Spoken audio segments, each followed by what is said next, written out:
na to. Utan na sa ta. Sige lang karni. Munggus with kamunggay. Sus, impas ang bahaw. Hanli pa. Tikman ni Pilo. Medyo konti asin. Lagyan natin konti ng asin. Bang bang bang bang bang bang bang. So, yun lang mga kapwa ko Pinoy. Si Pilo na naman po. Yung tagalingkod. Nagluluto na naman po ng malunggay with munggo and gata. So, hindi tayo maingay, hindi na maingay ng kalan ko.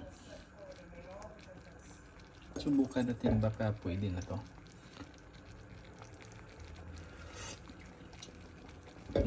Pwede na.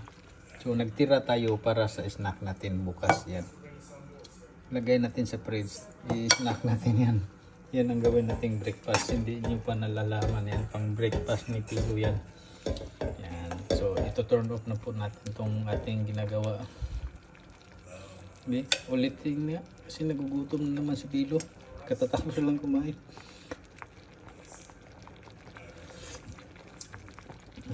Sarap, ang init.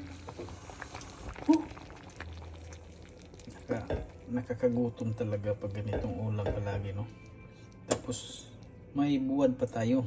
Yung dry fish. Ang bilis lang kunin natin. Dito yung dry fish natin, no? Yun. So, alam nyo kung paano ito lutuin. Ilagay ko lang sa microwave dito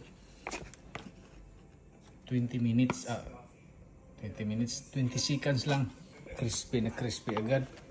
So hindi naman ako magluluto ngayon, sa bukas na, kasi paglutuin ko ngayon hindi na siya crispy pagkainin ko, kasi katatapos lang ni Pilo kumain.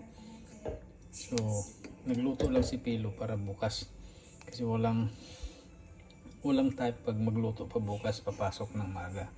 So takpan na po natin to, kasi tapos na, magligpit na naman po tayo sa kalat natin. Nakakatakam kasi